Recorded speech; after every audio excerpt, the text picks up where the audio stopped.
நண்பர்கள் அனைவருக்குமா அன்பார்ந்த வணக்கம். இன்றைய பதிவில் ரொம்ப கம்மி பட்ஜெட்டில் ஜெர்சியில் 2 சினை மாடுகள் விற்பனைக்கு வந்திருக்குது.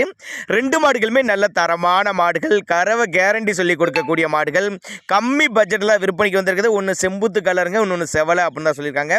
இந்த ரெண்டுமே எந்த ஊர்லேருந்து விற்பனைக்கு வந்திருக்குது, ஒவ்வொரு மாட்டோட கறவை திறன், விலை நிலவரம் எல்லாமே தெளிவாக பார்க்கலாம் வாங்க.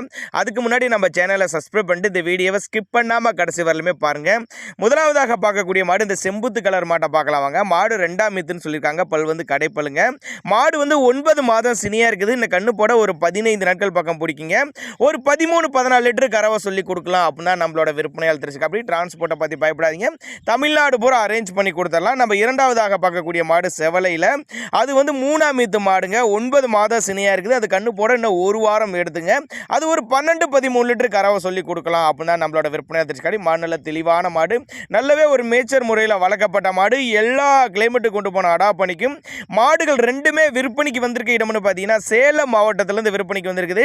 சேலத்தில் இருந்தாலும் தமிழ்நாடு பூரா டிரான்ஸ்போர்ட் வசதி அரேஞ்ச் பண்ணி கொடுத்துடலாம் அப்படின்னு தான் நம்மளோட விற்பனையாக தெரிஞ்சு. அப்படி ஜோடி விற்பனையாக ஒரு 47,500 சொல்லியிருக்காங்க. 47,500 சொன்னால் ஃபிக்ஸட் பிரைஸ் கிடையாதுங்க, விலை அனுசரித்து பண்ணி கொடுத்துடலாம் அப்படின்னு தான் நம்மளோட விற்பனையாக தெரிஞ்சுக்க. அப்படி தேவைப்படும் நபர்கள் மட்டும் தாராளமாக அவரோட கான்டாக்ட் நம்பரை கான்டாக்ட் பண்ணி, ரெண்டுமே நல்ல கறவைத்திறன் வாய்ந்த மாடுகள், நல்ல ஃபேட்டனஸ் கொடுக்கக்கூடிய மாடுகள், அனுசரிப்பு உண்டு அப்படின்னு தான் நம்மளோட விற்பனையாக தெரிஞ்சுக்க. அப்படி அதனால் தாராளமாக அவரோட கான்டாக்ட் நம்பரை கான்டாக்ட் பண்ணுங்க.